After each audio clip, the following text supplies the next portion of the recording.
제목은 지난주와 좀 비슷한 제목이죠. 믿음의 진보를 보일 수 없는 성도들. 자, 올해는 무슨 일이 있더라도 믿음의 진보를 보여야 됩니다. 아멘 하시기 바랍니다. 누가 보여야 된다고요? 여러분이 믿음의 진보를 꼭 보여야 합니다. 그런데 어린아이 신앙을 가지고는 믿음의 진보를 보일 수 없습니다. 어린아이들은 자기중심적이고 감정의 변화가 심하죠. 이런 상태를 가지고는 믿음의 진보를 보이기가 어렵습니다. 어린아이들은 잘 삐지고 양보심이 없습니다. 이런 상태로 믿음의 생활을 한다면 믿음의 진보를 보일 수가 없습니다. 어린아이들은 다른 사람 탓합니다. 이런 수준 가지고는 믿음의 진보를 보이기란 쉽지가 않을 것입니다. 그래서 어린아이 신앙을 버려야 된다. 자, 성도들은 어린아이 신앙을 가지면 안 되는데 의외로 어린아이 신앙을 가진 분들이 많이 있습니다. 어떤 분들이 어린아이 신앙을 가지신 분들이냐? 자신의 입장, 자신의 시각으로만 교회를 바라본다면 어린아이 신앙에서 벗어나지를 못합니다.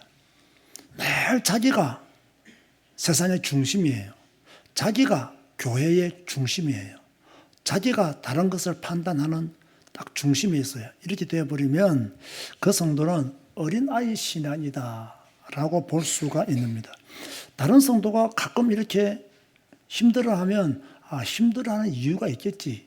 또 다른 성도가 약간 주춤거리면 그만한 이유가 있겠지라고 생각하면서 기도로 협력을 해야 되는데 왜 이러지? 왜 그러지? 자꾸 이렇게만 바라보면 그 문제를 결코 해결할 수가 없겠죠. 그래서 어린아이 신앙을 가진 성도들은 늘 자신의 시각으로만 교회를 보기 때문에 성장하기가 상당히 어렵습니다. 그리고 어린아이 신앙을 가진 분들을 보면요, 너무 인간적인 것에 매여 있어요. 인간적인 것에서 빠져나오지를 못해요. 하나님의 영광, 또 지극히 선한 것을 분별하고 겸손하게 또 전도하고 선교하는 삶을 살고 예수님을 닮아가는 그런 믿음의 삶을 더 살기를 간절히 원해야 되는데 자꾸 인간적인 것에서 빠져나오지 못하기 때문에 믿음의 진보를 보이기가 어렵습니다. 그런가 하면 어린아이 신앙을 가진 성도들을 보면요, 영적인 성장, 교회의 유익 이런 것에 대해서는 별로 관심이 없습니다. 교회가 유익하든 말든 나만 편하면 돼. 교회가 어떻든 나만 문제 없으면 돼. 이런 신앙을 가지신 분들은 다 어린아이 신앙을 가지신 분들이라 그렇게 볼 수 있죠. 그런데요, 한국 교회에 의외로 어린아이 신앙을 가지고 있는 성도들이 많이 있습니다. 자기 입장에서 교회를 바라보고 자기 시각에서 다른 성도를 판단하고 인간적인 것에서 빠져나오지 못하고 있고 교회의 유익보다는 자기의 유익을 앞장 세우는 분들이 교회 안에 굉장히 많이 있습니다. 자, 이걸 어떻게 그러면 헤쳐나갈 것인가? 이걸 어떻게 변화시켜 나갈 것인가를 고민해 보면요, 교회는 뭐가 필요하냐? 교육이 필요하다. 그렇게 해서가 첫 주에 말씀을 드렸죠. 교회는 교육이 필요한 거예요. 교육은 그 사람의 틀을 만드는 것이잖아요. 교육을 잘 받은 아이들 보면요, 인사하는 것이 다릅니다. 교육을 잘 받은 아이들을 보면요, 말하는 것도 달라요. 이 교육을 잘 받은 사람들을 보면요, 규모가 딱 달라요. 교육을 딱 제대로 받아버리면요, 좋은 성품을 가질 수도 있고 좋은 인격도 가질 수가 있어요. 자, 이 모든 것들이 무엇을 통해서 만들어지느냐? 교육을 통해서 이루어지는 거예요. 제가 가끔씩 옛날에 이런 예화를 들었죠. 제가 마산에서 목회할 때요, 이제 교인들이 예배 마치고 밖에 서 있는 목사와 인사하고 가잖아요. 그러면요, 그 집사님은요, 갈 때요, 저한테 거기만 끄떡거려 갔다고요. 인사할 때 이래고 갔다고요. 그 뒤에 누가 따라오냐? 그 딸이 따라와요. 어떻게 인사할까요? 똑같이. 누구를 닮았어요? 엄마를 닮았어요. 엄마가 지나가면서 목사한테 이러고 가니까 딸도 뭘 본 거예요? 잘못된 걸 본 거예요. 잘못된 걸 보여준 거예요. 저는요, 그분에 대한 좋은 게 하나도 없어요. 뭐밖에 안 남아있겠어요. 그 교회를 떠나온 지 20년이 넘었음에도 불구하고 이것밖에는 남아있는 게 없어요. 이 좋은 교육을 받았으면 그분이 이렇게 인사했겠냐고요. 저는 아침에 헬스장에 인사하러 가도 인사하면 저는 다 거의 15도 이상은 숙이고 인사합니다. 어르신들 보고요. 그러니까 그 어르신들이요, 저희 인사를 받고 자기들도 15도로 인사해요. 그러니까 인사하는 것만 딱 보아도 그 사람의 교육의 수준을 알 수가 있는 거예요. 교육은요, 그 사람을 성장하게 만듭니다. 그래서 교육을 계속 받는 사람하고 교육을 계속 안 받는 사람하고는 달라요. 여러분, 운동을 딱 할 때도요, 레슨을 3개월 받은 사람, 6개월 받은 사람, 1년 받은 사람 다릅니다. 3개월 받은 사람은 딱 3개월까지예요. 6개월 받은 사람은 딱 6개월까지예요. 1년 받은 사람은 딱 1년까지라니까요. 제가 전에 말했나요? 저는 자전거 좀 전문적으로 타기 시작할 때 저는 자전거를 배웠다니까요. 제가 자전거를 탈 줄 몰라서 배웠을까요? 자전거 못하는 남자들이 어디 있겠어요? 자전거를 탈 줄 안다니까요. 그래서 저는 자전거를 타고 옛날에 산으로 갔잖아요. 그럼 또 산악 자전거하고 일반 도로 자전거 또 달라요. 산악 자전거는 위험하잖아요. 위험하기 때문에 배워야 될까요? 안 배워야 될까요? 배워야 되는 거예요. 그거 1시간 배우는데요, 5만 원 줬습니다. 그런데 5만 원이 중요할까요? 내 몸의 안전이 중요할까요? 내 몸의 안전이 더 중요한 거죠. 이런 말을 하면요, 엄청 교만한 사람들은 뭐라고 말하느냐. 그 자전거 타는데 무슨 레슨을 받고 돈을 주냐 합니다. 그런데요, 위험한 길을 타기 때문에 안전하게 타는 법들을 배워야 돼요. 그런데 교육을 받으면 안전하게 배웠기 때문에 어떻게 될까요? 자전거 타는 기술이 많아지는 거예요. 늘어나는 거예요. 위기가 발생했을 때 어떻게 대처해야 된다는 것도 알게 되는 거예요. 넘어질 때 어떻게 넘어져야 덜 다친다. 이런 것들도 배우게 되는 거예요. 그러면 교육을 계속 받으면 사람이 성장하게 돼 있어요. 발전하게 돼 있어요. 교육을 안 받으면요, 이게 다르다니까요. 딱 고등학교 졸업한 사람하고 대학교 졸업한 사람은 왜 다르냐면요, 교육의 연수가 달라서 말하는 수준이 달라지는 거예요. 대학원 졸업한 사람하고요, 또 달라지는 이유가 무엇이냐, 깊이가 다른 이유가 뭐냐, 그 교육이 다르기 때문에 깊이도 다른 거죠. 저는 뭐 직장 생활을 안 해봐서 잘 모르지만, 제가 듣기로는 일반 직장에도 대학 졸업하고 취직한 사람하고 대학원 졸업하고 취직한 사람하고 같이 이렇게 취급해야 된다니까 대우해 주지는 않죠. 아무도 다 다르게 돼요. 왜 그러냐? 그 교육받은 기간을 인정해 준다는 거예요. 입사는 늦게 했지만 교육받은 그 우리 회사와 관련된 전공 부분을 공부한 그 기간을 인정해 준다. 그 이야기 아니겠습니까? 그럼 교육은 그만큼 사람을요, 성장해 만드는 거예요. 근데 보세요. 여러분 다 어른이 돼서 교회 오잖아요. 대부분요. 어릴 때부터 교회 온 사람은 어릴 때부터 교회 교육을 받았어요. 그런데 어른이 돼서 교회를 오면요, 교회 교육을 받지를 못해요. 그냥 설교 듣고 예배 드리고 가죠. 그 교회 교육을 안 받아요. 그래서 교회 문제 일으키는 사람들을 잘 보면요, 어릴 때부터 교회 다니는 사람들은요, 교회 딱 문제 생기잖아요. 입 딱 닫고 기도하고 아무 소리 안 합니다. 그런데 이제 어릴 때 교회 안 다니고 어른 돼서 신앙생활 하시는 분들 보면요, 교회 문제 오면 어떻게 할까요? 자기 시각에서 자기 입장에서 계속 말합니다. 그 목사가 조용해라도요, 막 계속 떠듭니다. 그죠? 조용해지지가 않아. 왜? 뭘 못 받아서? 교회 교육을 못 받는 거예요. 교회는 그런 곳이 아니다. 교회는 이래야 된다. 이 교육을 제대로 받았어야 되는데 그 교육을 못 받은 거예요. 그런 교육을 못 받았겠다. 가정교육도 못 받았겠다. 사회생활도 질서 있게 못한다라면요, 진짜 감당하지 못하는 교인이 되어버리는 거예요. 그죠? 감당하지 못하는 것은 그 교인을요, 목사가 그 교인을 못 이겨요. 힘이 없어서 못 이기는 게 아니라 감당을 못 한다니까요. 자, 교육을 계속 안 받는데 어떻게 믿음의 진보를 보이겠어요? 교육을 계속 받아야 믿음의 진보를 보일 수가 있는 거예요. 그런데 믿음의 진보를 보일 수 없는 성도들이 있습니다. 어떤 성도가 믿음의 진보를 보일 수 없느냐? 성경 읽고 공부하지 않은 성도는요, 성경 읽지 않고 성경 공부도 안 하는 성도는 믿음의 진보를 보일 수가 없습니다. 자, 여러분이 믿음의 진보를 보고 싶다면요, 정말 성경 읽고 성경을 공부해야 됩니다. 그래야 믿음의 진보가요, 나타난다니까요.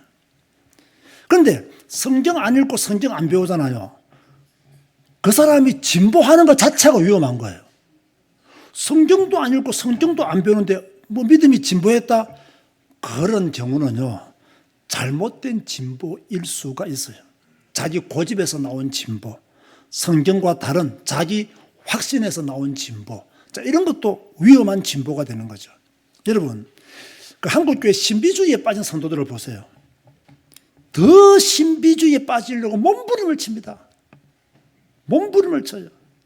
저는 이런 진보는 잘못된 진보라고 보거든요. 막 사람에게 매여 있는 신앙이 있어요. 그러면 그 사람에게 더 빠지려고 해요. 그래서 이단들이 극성한 거예요. 이단들이 판을 치는 거예요. 왜? 그 사람에게 더 빠지려고 애쓰기 때문에 이단들이 더 뭡니까? 활개치며 돌아다닐 수밖에 없는 거죠. 이런 사람들요, 한국교회에 굉장히 많습니다. 전부 잘못된 진보를 보이는 사람들이죠. 참된 진보는 성경과 함께하는 진보입니다. 아멘 하시기 바랍니다. 자, 성경의 가르침을 잘 받는 성도, 그 사람이 올바른 믿음의 성장을 보일 수가 있는 거예요. 예수님이 마음속에 주인으로 자리 잡은 성도, 그 성도는요, 매 순간 놀라운 체험을 할 수밖에 없어요. 어려운 문제 가운데서도 예수님이 내 마음속에 주인으로 역사하고 계신다고. 그럼 그 어려움을 이겨낼 수 있어요. 힘든 상황 속에서도 예수님 내 마음속에 주인으로 자리 잡고 있으면 그 순간에 또 다른 체험을, 은혜를 누리게 돼 있어요. 그래서 성경과 함께하는 진보라야 된다. 여러분, 우리 교회는요, 한국 교회 눈으로 본다면요, 정상적인 교회가 아닙니다. 왜 우리 교회가 정상적인 교회가 아닐까요? 한국 교회는요, 제가 앞에서 설명했던 이런 것들이 정상적인 거예요. 막 신비주의에 빠지고 사람에게 매이고 담임 목사한테 매이고 막 분위기에 매이고 사람에게 매이고 막, 이게 한국 교회 분위기라고요. 우리 교회는요, 정상적인 교회가 아니에요. 제가 언제 여러분에게 교회에 매일이 했습니까? 제가 언제 여러분에게 담임 목사에게 매일이 했습니까? 여러분은요, 그리스도에게 붙잡힌 자가 되어야 되고 성경 안에서 매인 자로 살아가야 될 줄로 믿습니다. 그게 오늘 낮 예배에 또 나왔던 메시지고 지금 또다시 선포하는 메시지잖아요. 이런 관점에서 본다면 우리 교회는 정상적인 교회가 아니에요. 자, 또 어떤 사람은 믿음의 진보를 보일 수 없는 사람이냐? 교회가 가진 기본적인 기능에서 벗어난 성도도요, 믿음의 진보를 보일 수가 없습니다. 이건 어쩔 수 없이 하는 말이에요. 교회는 예배하는 곳입니다. 자, 예배를 무시하는 사람이 믿음의 진보가 일어나면 더 위험하다니까요. 예배를 가벼이 보는 사람이 믿음의 진보가 일어났다, 그럴 리도 없지만 그런 일이 생기면 그게 더 위험해요. 그래서 여러분, 진짜 예배는 여러분 삶에 있어서 완전히 올인해야 될 뭐랄까요? 내용입니다.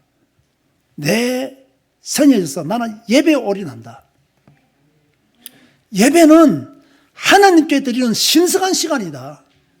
예배는 하나님을 영원롭게 하는 시간이다. 예배에 나는 집중한다. 나는 어떤 일이 있더라도 예배 가운데 살 것이다. 이 예배가 회복되지 않으면요, 믿음의 진보를 보일 수가 없어요. 자, 여러분 보세요. 성경 읽었어요. 여러분의 담임 목사의 지겨운 말들을 언제 주로 많이 듣습니까? 예배 시간에 듣습니다. 예배 시간에. 사람에게 매인 자가 되지 마시고 그리스도에게 매인 자가 되세요. 교회 단위의 매인 자가 되지 마시고 그리스도에게 붙잡힌 자가 되세요. 언제 주로 많이 듣습니까? 예배 시간에 듣습니다.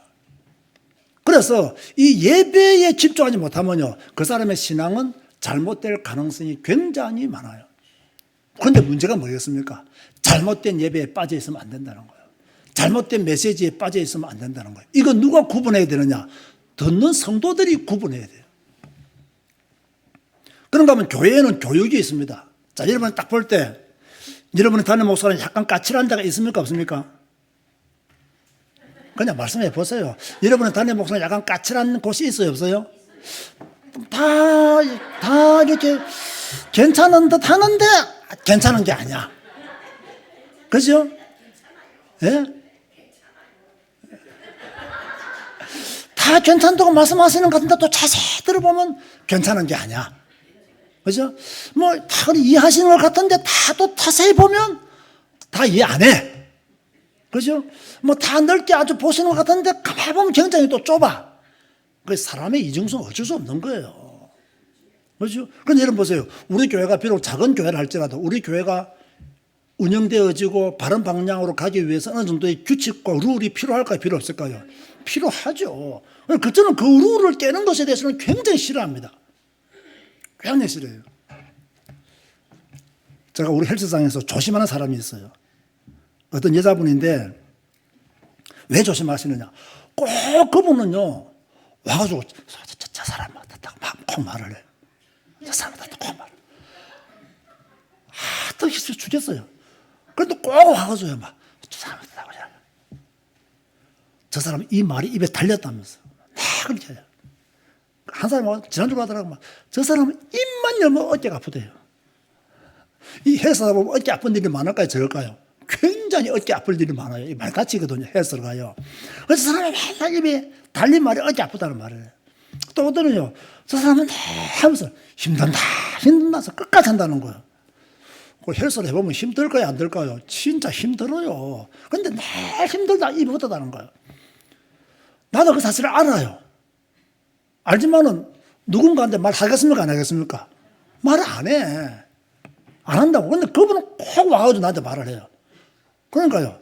내가 늘 그런 말 들을 때마다 내가 이 헬스장에 다니는 이상은 제일 조심해야 될 인물이 이 사람이다. 내가 이 헬스장에 다니는 이상 내가 제일 조심해야 될 사람은 이 사람이다. 그 사람한테는 약간의 흠도 티도 안 잡히려고 얘를 굉장히 많이 써요. 왜 그럴까요? 흠과 티가 잡히는 날 저 사람 이상하다고. 분명히 말할 사람이라고 내가 100% 확신을 하거든요. 제가 이런 것을 좋아할까요? 안 좋아할까요? 엄청 안 좋아합니다. 그리고 우리 교회 교인들이요, 절대로 저를 찾아와서 우리 교회 다른 교인들의 허점을, 단점을 말할 수 있을까요? 없을까요? 말 못해요. 왜? 내가 싫어한다는 걸 여러분들이 알잖아요. 이런 교육이 필요해요? 안 필요해요? 필요하죠. 그럼 우리 교회 규칙 보세요. 규칙에 뭐라고 나와 있는지. 우리 교회 규칙에 뭐라고 나와 있습니까? 매일 성경 읽는다. 다른 성도 사생활에 대해 일절 말하지 않는다. 알아도 말하지 않는다. 시험에 든 이유를 다른 성도에게 돌리지 않는다. 그죠? 뭐 목사 때문에 시험에 들었다 이런 말 하면 됩니까? 안 됩니까? 장로님 때문에 시험에 들었다 이런 말 하면 됩니까? 안 됩니까? 안 돼요. 그럼 시험에 든 이유는 뭐예요? 너무 냉정하게 말할까요? 조금 냉정하게 말할까요? 너무 냉정하게 말할게요. 네 믿음이 그 정도밖에 안 되기 때문에 시험에 들었다라고 보는 거예요. 이거요. 타협하면 안 됩니다.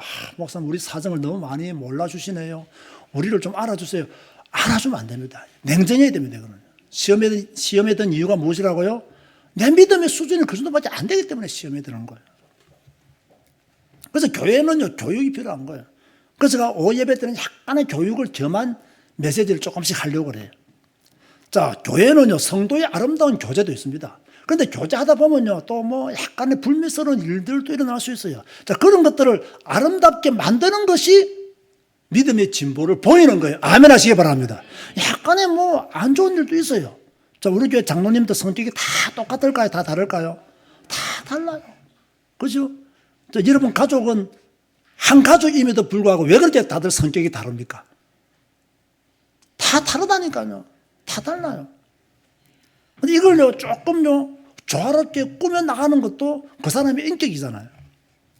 어찌됐든 이렇게 교회의 기본 기능에서 벗어나는 것도 좋은 신앙은 아니다. 믿음의 진보를 보일 수 있는 것이 아니다. 약간 교회는요, 평화롭고 자유하면서도 약간 나한테 부담이 돼야 됩니다. 그래야 교회가 좋은 교회예요. 그죠? 때로는 여러분들이 교회를 위해서 부담을 가져야 될 때가 있습니까? 없습니까? 있어요. 그 부담을 져야 돼요? 안 져야 돼요? 져야 돼요. 그래야 교회가 유지가 되죠. 그죠? 그래서 교회의 기본적인 기능에서 벗어나지 마라. 예배에서 벗어나지 마라. 교육받는 데서 벗어나지 마라. 아름다운 성도의 교제가 늘 풍성하도록 노력해라. 그래야 믿음의 진보를 보일 수 있다는 거예요. 마지막 세 번째로요. 어떤 딱 한계를 정해놓고 신앙생활 하는 것도 믿음의 진보에 방해가 됩니다. 나는 예배는 여기까지 드릴 거야. 주일 낮 예배만 드릴 거야. 나 주일 오후 예배까지만 드릴 거야. 나 수요 예배까지 드릴 거야. 다 각자 나름대로 한계를 정해놓는다면 믿음의 진보를 보이기가 어렵습니다. 그 한계를 뚫고 지나가야 믿음의 진보가 일어나는 거예요. 나는 뭐 교회 모임은 여기까지 갈 거야. 더 이상 안 갈 거야. 이것도요, 믿음의 진보가 아니에요. 믿음의 진보를 보여주기 위해서는 그것도 깨야 되는 거예요. 그런가 하면 나는 헌금 생활은 여기까지 할 거야. 나는 캄보디아 선교헌금 절대 안 할 거야. 이래 돼버리면 믿음의 진보가 어떻게 보여지? 2023년까지 캄보디아 선교헌금 안 했다면 2024년이 되어서 나는 이제 캄보디아를 위해서도 조금 기도하고 약간의 선교헌금 해야 되겠다. 이게 믿음의 진보를 보이는 거예요. 아멘 하시기 바랍니다. 그게 믿음의 진보죠. 그죠? 하지 않던 걸 하도록 해야 되고. 나는 2024년까지는 뭐 약간 했지만 조금은 더 하겠다. 이것도 믿음의 진보를 보이는 거예요. 이렇게 약간씩 우리는 뭐 해야 되느냐? 믿음의 진보를 자꾸 나타내 보여야 된다. 나는 작년에 성경을 3독했다면 나는 올해 한번 4독 해보겠다. 이것도 믿음의 진보를 보이는 거예요. 나는 작년에 4독했다면 나는 올해 1독하지만 정독을 하겠다. 이것도 믿음의 진보예요. 꼭 다독을 해야만이 믿음의 진보가 아니라 한 번을 읽더라도 제대로 읽겠다. 이것도 믿음의 진보예요. 그 나름대로 결심하고 각오하고 그것을 지켜나가는 것, 그것이 믿음의 진보를 보이는 것이다. 따라가세요. 나의 틀을 깨자. 그게 나의 한계를 벗어나는 거예요. 그래서 점점 누구를 가까이 하라? 하나님을 가까이 해서 나가야 된다. 점점 더 하나님을 가까이 해야 돼요. 여러분 보세요. 하나님을 가까이 하지 않으면요, 세상을 가까이 하는 거예요. 둘 중에 하나입니다. 세상을 가까이 하면 하나님을 가까이 할 수 없고요. 하나님을 가까이 하지 않는다는 것은 내가 세상을 가까이 한다는 거예요. 이 빛과 어두움의 싸움에서 여러분은 빛으로 가야 되고, 이 영적인 전쟁에서 뭡니까? 하나님을 가까이 하면서 세상 일도 하고, 하나님을 가까이 하면서 집안 일도 돌보고, 하나님을 가까이 하면서 교회 일도 하고. 아멘 하시기 바랍니다. 하나님을 가까이 하면서 우리는 선교도 하고 봉사도 하고 선한 일도 하고, 이게 딱 질서 있게 체계적으로 이루어져야 되는 거예요. 그래서 2024년은 우리는 더욱더 체계 있고 좀 규모 있는 신앙생활을 더 만들어 가야 되겠다. 믿음의 진보를 더 보이는 한 해가 돼야 되겠다. 자, 결론 맺습니다. 믿음의 진보를 보이는 성도가 돼야 되는데, 자, 왜 믿음의 진보를 보여야 되느냐? 하나님은 여러분이 믿음의 진보를 보이기를 기다리고 있습니다. 하나님을 더 가까이 하기를 누가 기다리신다고요? 하나님이 기다리고 계신다니까. 그러니까 하나님께로 가까이 가야 돼요. 여러분은 묶인 자가 되면 안 돼요. 내 생각에 묶인 자가 되면 안 돼요. 내 한계에 묶인 자가 되면 안 돼요. 하나님은 여러분이 성경에 매인 자가 되기를 원하고, 말씀에 붙잡힌 자가 되기를 원하고, 그리스도와 함께 사는 자가 되기를 원하는 거예요. 철저히 여러분의 자아를 내려놓는 한 해 되시기를 주님의 이름으로 고면드립니다. 하나님은 여러분들이 그리스도의 장성한 분량에 이르도록 성장하기를 지금도 기다리고 계십니다. 어제나 오늘이나 언제 그리스도의 장성한 분량에 이르도록 나오는지를 주님은 우리를 기다리고 계시는 거예요. 따라서 합시다. 더 성장하자. 더 크게요. 더 성장하자. 더 진보하자. 더 하나님을 가까이 하자. 정말 이런 2024년 만드는 여러분 되시기를 주님의 이름으로 축원드립니다. 주님 감사합니다. 더 진보하기를 원합니다. 더 성장하기를 원합니다. 더 하나님을 가까이 하기를 원합니다. 우리의 연약한 부분을 내려놓고 주님이 기뻐하는 곳에 가 있게 하여 주옵소서. 더 열심을 품고 주를 섬기는 한 해가 되어지게 하여 주옵소서. 예수님의 이름으로 기도드리옵나이다. 아멘.